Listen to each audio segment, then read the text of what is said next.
Hello, good morning, and welcome to another beautiful Monday with Idea TV on Newspaper Review. For today, I am Jacob Stebora, your usual host, and we'll be looking at the first newspaper front page, which is the Punch newspaper, where we see that petrol remains 865 naira per litre amidst Dangote free delivery in page 9.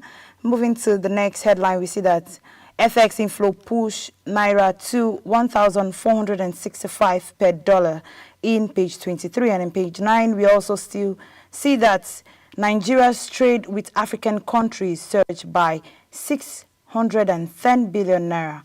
Now, moving down in page 8, we see that February men absent at governor's reunion with Wike. We also see the big headline that terrorism, retired generals back calls for state of emergency in page 2. We also see beneath that headline that how Oshun Ametekun shot two siblings dead. A stepmother comes out to say in page 3, and in page 4 and 5 we see that gunman kills 4, shoots teenagers near the Lagos barracks. A very sad story.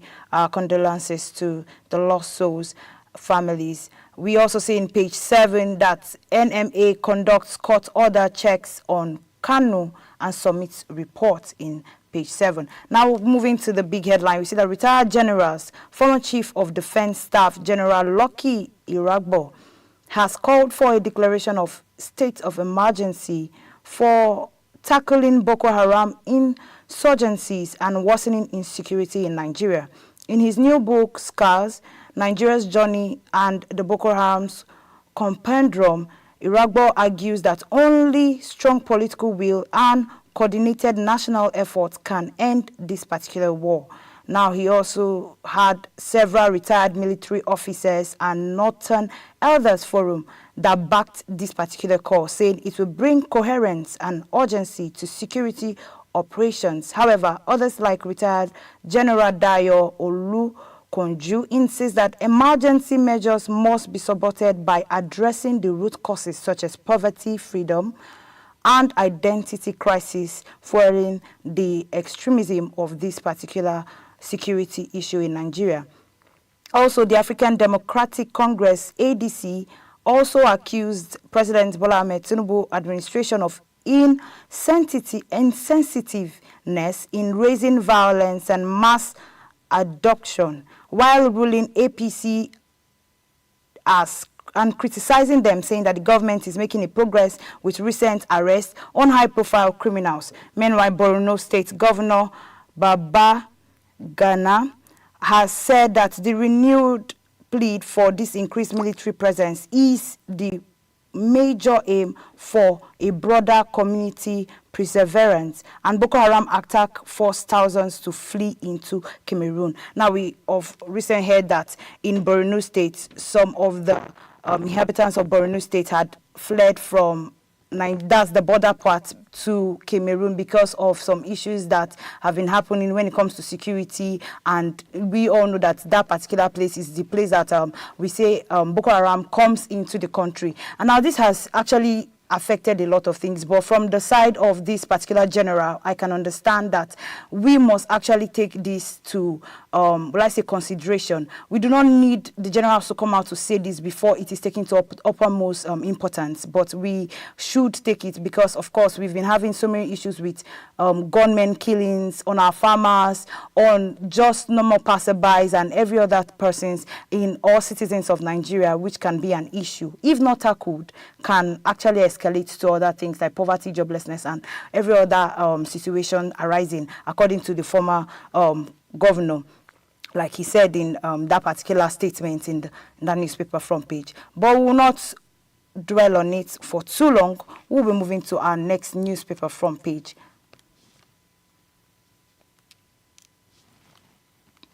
Now, the next newspaper I'll be taking is on the Daily Trust newspaper front page, where we see that UNN never issued me degree certificates. Minister has come out to say, people have come out to say about the minister, sorry. We also see that there's a plot to remove rep minority leaders tickets. And we also see expert link 194,876 teachers deficit to poor welfare.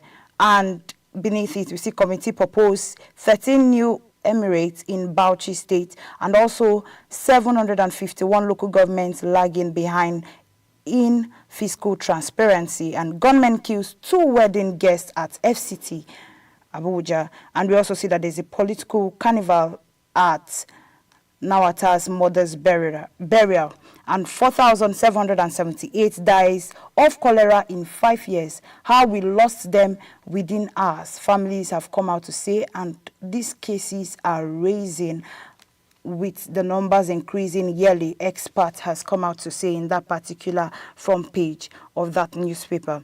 Now moving into the big headline, where we see that there's a UNN never issued me degree certificate that we've seen on that Daily Trust newspaper. We see that Tinubu Minister Uche Naji admits that UNN never issued him degree certificate amid the forgery scandal. He says that, according to the Premium Times, we see that Naji made the confession in a field before Justice Hawa Yiwa in Federal High Court in Abuja. He acknowledged that although he was admitted in 1981 to study microbiology / biochemistry, he claimed that he had never completed the program in 1985.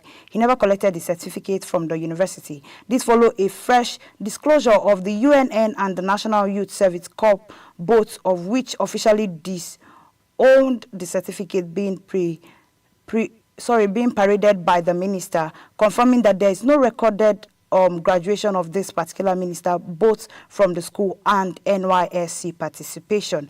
We also see that the court has adjourned this case for October 6 for further hearing as public security grows over authority and authenticity of credentials held by our government officials. This is a very funny one, coming from the fact that in Nigeria, according to Nigerian constitution, for being a minister, you really do not need a university certificate. I think it's a secondary school certificate that has been put there according to the Nigerian constitution. But we're still having situations where we see that governmental officials are forging their certificate on when it comes to higher institutions and university scandals. Now, this is another funny thing, because this is the same man that came out during the 2023 election for governorship election and said that he issued a statement that that's the present sitting governor of Enugu State, Dr. Peter Mba, school certificate was not authentic, and now we are seeing an issue with him having an authentic university certificate. Now, so many people are out and trying to see where this will actually lead to and what it will lead to, because we want to hear what this particular story will actually birth in a situation where a governor stands against a minister stands against another governor, saying he doesn't have an authentic certificate, while he himself is coming out and they're finding out that you don't have a certificate that is authentic. It just shows that so many officials in the country, or so many people that are saying coming out in the country as our leaders, are not being held responsible for their own actions, but trying to hold other people responsible for their actions. And this will actually tell a lot of stories for the outside countries to with the identity of Nigeria in general. Now we'll be moving to the next newspaper, and it's the Tribune newspaper front page, where we see that Tinubu PDP chief man hails Okpebolo Road infrastructure revolution in page 3, and also digital payments raise heat up. Fintech drives 71.5 trillion transaction as bank monetize digital growth. In page 6, we also see that World Teachers Day, NUT laments manpower crisis with shortage of 1,904 and 876 teacher in page 7. And we also see the big headline 2027 discreet as ADC over moves as party must consider zoning to south. Tanko Yanusa comes out to say in that page 22. We also see that Kwara's Scraps PTA levies approves grants for public primary schools in page 4. Wike Fabura warning political actors unite in Port Harcourt State in page 3. We also see in that same page 3 that individuals with rectal bleeding are 8.5 times more likely to have colorectal cancer, study has come out to say. We also see that Dangote Refinery commends Tinubu security chiefs, minister for averting Pegasus disruption in page 5. Now moving to the story on the digital payments race hits up in fintechs to 71.5 trillion naira digital transaction. We see that the Nigerian digital payment sector is witnessing a finance contest between fintech companies and traditional banks. Latest figures from Nigerian intra-bank settlement system shows that fintech firms such as OPay, PalmPay, MoneyPoint processed a total of 71.5 trillion naira in transaction in the year 2024, a sharp 53% raise from the previous year. This surge highlights the growing resilience of millions of Nigerians on fast, affordable, and convenient mobile payments solution offered by this tech-driven platform. Despite fintech leading in transaction volumes, major Nigerian banks are reaping the financial reward.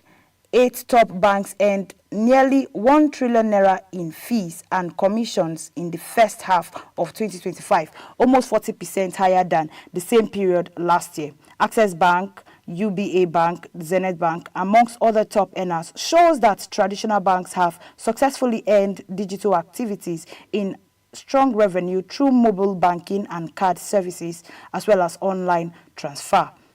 Now, this is what is happening in Nigeria today, where you can send money, buy data, pay bills using these apps like OPay, PalmPay, MoneyPoint, and other most of these banks that are related to this kind of banks are using fintechs and short financial technologies. Now, these fintech companies are handling billions of transactions. People like these transactions. We can all attest to it because of the fact that there's faster, let's say, transaction, let's say, network transaction in transacting in sending money from one person to another person, and that's why most people buy into these particular banks and all of that. But meanwhile, traditional banks like Access Bank, Zenith Bank, GT Bank, UBA, and other banks as well are not being left behind. They are also making more money because, of course, they are making money from cards, they're making money from the transaction transfers, they're making money from other taxes that are being collected by the banks when it comes to lightning and every other thing. But this thing we're seeing, what we're trying to see in this particular thing is that millions who do not bank with these accounts cannot save or send money using their phones. Now, another thing is job creation. POS agents, tech developers, and customer support roles are growing fast. Now, it also shows that there's easier payments, but faster business transaction, helping small shop systems and big firms alike. Now, how will I explain this?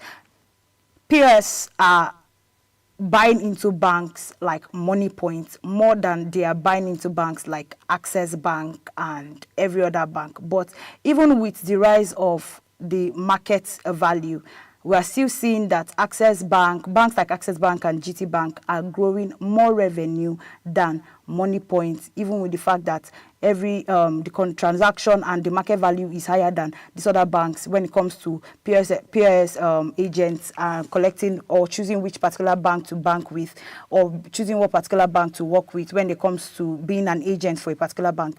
It still shows that other banks are still earning more than, microfinance bank are actually earning more than these particular banks like the OPay and every other bank that has been mentioned under this, like the MoneyPoint. But in all of this, we're saying that is the fact that there's no monopolistic value in the market shows that the money is going around and everybody is getting it. But in all of this, we're still trying to say that the taxes from these banks like OPay and MoneyPoint should be reduced for customers, especially the fact that a lot of people are banking with these particular banks.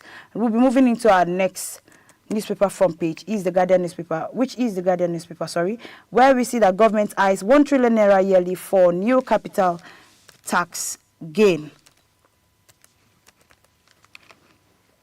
in that particular story, we see also, on that particular front page, we also see that cooking gas security pushes price to 3,000 naira per kg in page 5, and we also see that there's a confusion as status quarters orders pit police against NBA in page 3. We also see that Lagos residents lament flash flooding, urge government to enforce planning law. We also see that there's a World Teachers, today as we mark World Teachers Day, Tinubu NLC, British Council laments education challenges in Nigeria in page 4. We also see that fresh violence, mass displacement, first government grip on security in page 6. And end rascality, vested interest in Nigeria's downstream petroleum industry now in page 2. The next headline is Tinubu visit OT Kalu trade world ahead of Abia 2027 in page 7. That's newspaper. Now we're moving into our big headline, which is government may earn 1 trillion naira from capital gain as new tax courses stir in page 6. We say that the federal government could earn as much as 1 trillion naira from the proposed 30% capital gain tax on share scales, according to that particular Guardian newspaper, and the tax is set to take effect from January 2026 as part of the Nigerians' fiscal drive to boost revenue and meet economic pressures. Now, based on the last year's stock market performance, analysts estimate this and applying as a new rate, as a new rate that could have generating of almost 286 billion naira, and with the year's trade surge, earning may triple as much more than we have seen. Now, however, this proposed levy has sparked controversies amongst investors, market experts who warn that 30% rate is the highest in Africa and could discourage investors and also trigger a capital flight. This compared to regional pairs like Ghana in 50%, Morocco in 10%, Kenya in 0%. Nigeria plans to see and overlay the harsh appliance of this particular proposed tax. Now, with the proposed tax, we are seeing that on one hand, it can help boost more revenue for Nigerians and help be able to boost more revenue for the government to be able to input into our health sector, our road, our electricity, as well as other sectors in Nigeria to help increase or help meet up with the yearly budget. But investors are coming out to say that this will actually drive, entrepreneurs and business owners are coming out to say that this will actually drive out our investors from the country, knowing that this is the highest in Africa amongst our other African countries. Like Ghana, we see that Ghana has only 15% on their tax, and we see that Morocco has 10%. So if Nigeria is having 30%, investors might actually buy into the idea of going to do business with other African countries than doing business with Nigeria as a country, which would actually affect the economic system of Nigeria that we are running away from by putting this tax. Now, if we're putting this tax because we're trying to see that we meet up with the economic value for the year and the economic change for the year, we should not do it in a way that would drive investors from the country and that would also affect this particular economic value that we're trying to help in Nigeria. That's what investors are trying to say. So on one hand, it's good. On the other hand, it might also cause a problem between the economic value in Nigeria and investors coming into the country to come and partner with business owners as well as other companies in Nigeria. And we can say this for sure that it is actually true.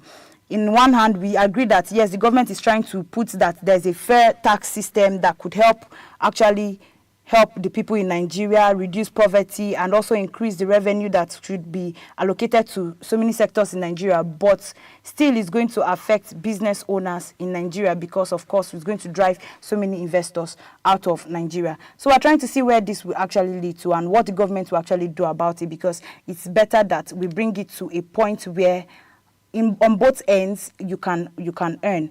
On one end, you can still meet up with the revenue, economic revenue of Nigeria, and on the other hand, you can try not to pursue investors from the country, from Nigeria, into other African countries because of the hike of taxes. But we'll be going on a short break. When we come back, we'll be looking into our tech news. Do stay with us.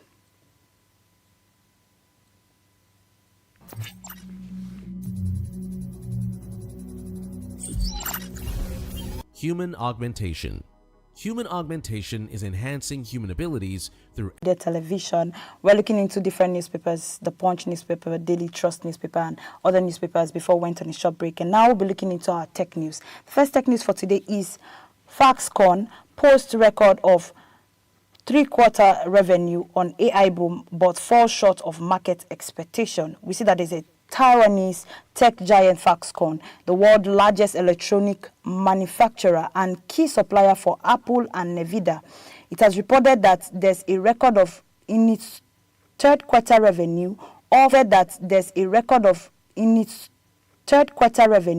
of 2 point sales, including iPhones. September alone saw the record of sales, including iPhones. September alone saw the record of monthly revenue raising to 14.2% year-on-year. Monthly revenue raising to 14.2% year-on-year. Why Foxconn expect continued growth, and seeing that this is a very big company. We see that the main reason AI boom is on this company is because more people and companies are buying into the AI powered devices and servers, and Foxconn is one of the main manufacturer behind this particular technology. Now the currency exchange is Taiwanese money and is in Taiwanese money, and it just helps Taiwanese, let's say, economic sector to be stronger, because of course, if the foreign exchange is in Taiwanese money, it just shows that the money will become stronger, if endless, when it's converted into dollars. But the major advantage of this particular story is the fact that AI is boosting business. And Foxconn, is one of the evidence of this particular AI boosting businesses. The growth in AI powered artificial intelligence business chips, as well as gadgets, has actually helped in so many industries and job profit. Now, technology expansion, we see that technology has expanded. Every day we saw so many headlines coming from this particular newspaper review showing that technology is moving from one advancement to another advancement. This also shows a global strength and stronger connection between different countries. Foxconn is trying to say that with the fact that everybody is trying to buy into the idea of AI advancement, so many countries is coming together. So many countries are coming together to actually make sure that they actually meet up with the AI trend, and it shows that, of course, business will boom if this particular trend continues. Now, we also see that there's an investor confidence, because of course, if I'm a businessman and I own an electronic store, and a lot of people come to buy because I'm the biggest in the town, and a lot of people come to partner with me because, of course, I'm not left behind when it comes to the AI trend, it just shows that there'll be more business for me. Now, I'm looking at the other part of it, which is the over dependency on AI. This also exposes the fact that a lot of people are depending a lot on AI. We have heard so many stories of how even OpenAI is trying to, make a new advancement on their web that would actually help people, orchestrate a script and also formulate a video on what particular character they want to use. And this just shows that so many people are depending on AI for everything, for both script formation, no authenticity in creativity in industries anymore. Everybody wants to rely on AI gadgets. Everybody wants to rely on AI online webs, and for everything, for both creation of files, for both, let's say, creation of lists and all of that. And it just shows that so many people are relying more on AI than they are relying on their particular creativity and effort that they used to have before AI came into play. But it just still draws our attention to the fact that AI has come to help us and not, will I say, replace our creativity, and the fact that we actually had critical thinking before AI came in. So we should remember that we had critical thinking before AI came in, and also not totally depend on AI for everything. But still, we should still move with the trend and catch with the trend, because of course it will help in business improvements. The next tech news we'll be taking is on the $1 million deal that boosts defense in space capabilities. We see that a US-based space technology company, Aerospace, is set to acquire national security tech firm ScienceTech to deal value at $855 million. The transaction, comprising of $300 million in cash and $555 million in fairly shares, is expected to close by the end of this year. Once completed, we see that ScienceTech will operate as a Firefly subsidiary under its current CEO, Jim Lewski. This move comes amid the growing global defense tension, and Firefly position itself in key players of military space sectors, and a remarkable turnaround for the 2017 bankruptcy and leadership stake-up in recent years. Now, a US space company called Firefly Aerospace is buying another company called ScienceTech for $855 million. Fairly builds rockets and spacecraft, as well as ScienceTech that makes advances in software and defense, as well as intelligence sectors, security sectors. These things like missiles tracking, satellite surveillance, and data analysis are the kind of things that we see in this particular news. But by combining these forces, Firefly wants to strengthen its position in space and technology, as well as military defense, especially as the country around the world is investing heavily on space-based security systems. Now, the good thing about this particular news is that it builds innovation. Of course, we must always try to think of how to help improve our security systems. And now that a US-based company is trying to think of how to help not just build in security, strengthen the security in their country on Earth, but also in space.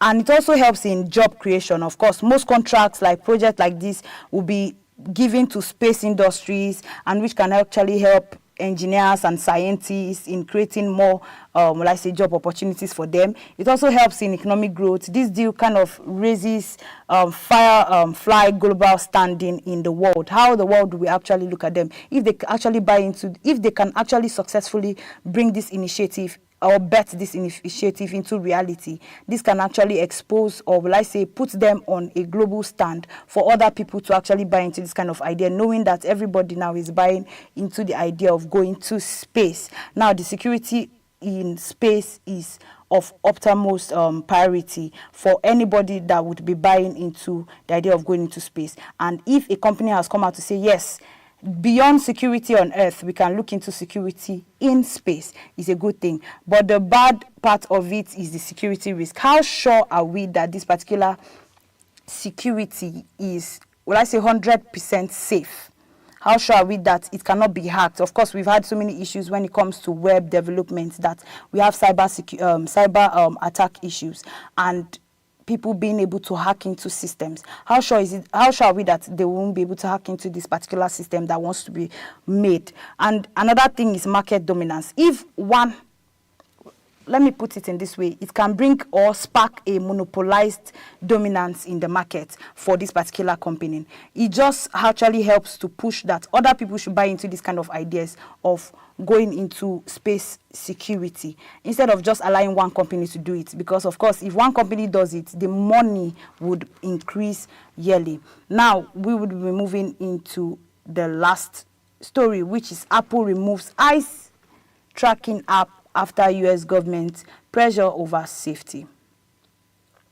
We see that Apple has removed an app called Ice Block from its App Store after receiving a request from U.S. Department of Justice, which cited safety risk on immigration and custom enforcement ICE agents. We also see that there's a free crowdsourced app allowing users to track ICE activities within 5 miles radius and has surpassed 1 million downloads last month. The app developer claimed that social media and Apple decisions came under the pressure from Trump administration. Apple said in their statement that they removed the app and others like it because of the law enforcement's raised concerns by public safety, and emphasizing that the App Store must remain for safe and trusted places. Now, Apple has taken down an app called Ice Block, which allows people to share locations with U.S. immigration agents nearby. And this was because of one of the, issue that Trump raised over security issues. If everybody can have an app on their phone that can track ICE officers, this would actually expose them to risk of being exposed to attack from the outside world. And this is very important to see that this law enforcement are being protected is the good part of this particular story, to show that we want to prevent the misuse of data of this these ICE agents. And we also look at the public safety of this particular ICE agents and the legal compliance, as well as chances of the violence that will increase on the part of these ICE agents. Now, the government is trying to look for how to protect the ICE agents from the public eyes, but the public they are coming out to say that they have the right to actually have an app that could actually track these people for other reasons best known to them that has not been mentioned really. But still, this is between the government, a tech company, the government, and the people's interest in buying into these tech companies. So Apple had to pull it down, but people are saying that Apple don't need to put it down. But the government is saying that this will actually rig the safety of the agents of this ICE, and that is the reason why Apple must pull it down. So like I said, it is a war between three people: the government, the tech company, and the people's interest. And we would want to see the end of this particular move and story. But for now, the app has been brought down from Apple's Play Store, as well as our Android phones, our Apple phones or Apple gadgets that they're actually using, in the US. But thank you very much for staying tuned to our newspaper review. We would be drawing the curtain here. And now we looked into our newspapers, different newspapers. We looked into the Punch newspaper, the Daily Trust newspaper, as well as other newspapers, and our tech news on the Apple Store the Apple app that has been brought down, as well as the Foxconn post record on its third quarter revenue on AI booms, and as well as other tech stories from here. I am Jacob Stebera. I am Jacob Stebera. Do stay tuned even as we bring you more innovative programs after now. Thank you for watching.